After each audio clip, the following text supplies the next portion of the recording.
Hi everyone, welcome to VSP unity.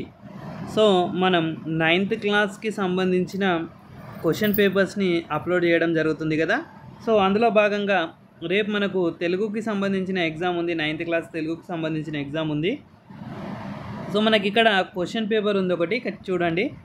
ఈ question పేపర్లో ఏ విధంగా అడిగిండు. ఫస్ట్ బిట్ 5 మార్క్స్ ఉంటుంది. 5 1 జా 5. సో ఒక పారాగ్రాఫ్ ఇచ్చి ఈ కింది పేరాను చదివి ప్రశ్నలకు జవాబులు రాయండి అన్నది ఫస్ట్ బిట్ అనమాట మన తెలుగుకి సంబంధించి. సో దానికి సంబంధించిన క్వశ్చన్స్ నేను చూడండి. ప్రతాపరెడ్డి దేనికి నిలువెత్తు ఉదాహరణ. దీని ఆన్సర్ మనకి పారాగ్రాఫ్లో ఉంటుంది, వెతుక్కోవాలి, రాయాల్సి ఉంటుంది. ఆ విధంగా మనకు 5 క్వశ్చన్స్ ఇవ్వడం జరిగింది.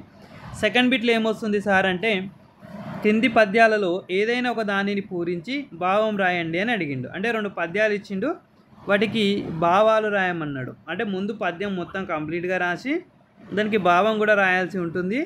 ఒక క్వశ్చన్ 2 వస్తే 2 ఏదైనా ఒకటి రాయాలన్నమాట. ఇది 5 మార్క్స్కి సంబంధించింది.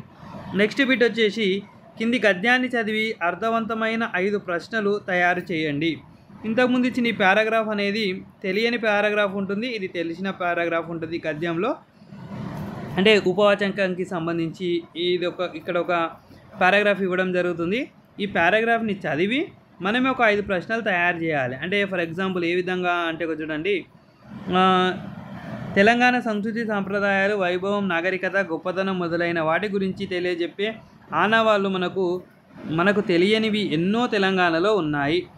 మనకు తెలియని తెలంగాణకు సంబంధించిన ఆనవాళ్ళు మన తెలంగాణలో ఎన్ని రకాలుగా ఉన్నాయి అన్నది ఒక క్వశ్చన్ తయారు చేయొచ్చు.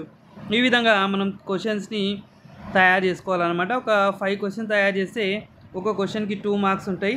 5 2 జా 10 మార్క్స్. ఈజియెస్ట్ బిట్ అంటే ఇదే అనుకుంటా నాకు తెలిసి.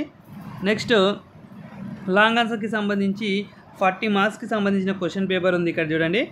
ఫస్ట్ బిట్లో వలస కూలి కోస్తా దేశానికి పోవడానికి కారణాలు ఏమిటి? బూరుగుల వారిని ప్రాతస్మరణీయులు అని ఎందుకన్నారు? శతక మధురిమ ఆధారంగా మనిషికి ఉండవలసిన నిజమైన ఆభరణాలు ఏమిటి? ధర్మార్జునులు పాఠ్యభాగ కవి పరిచయం రాయండి అని పడ్డది. ఓకే, నెక్స్ట్ సెకండ్ బిట్లో 4 క్వశ్చన్స్ రాయాలి. ఒక క్వశ్చన్కి 7 మార్క్స్, 28 మార్క్స్. ఇక్కడ ఓఆర్ అనే ఆప్షన్తో ఇవ్వడం జరిగింది.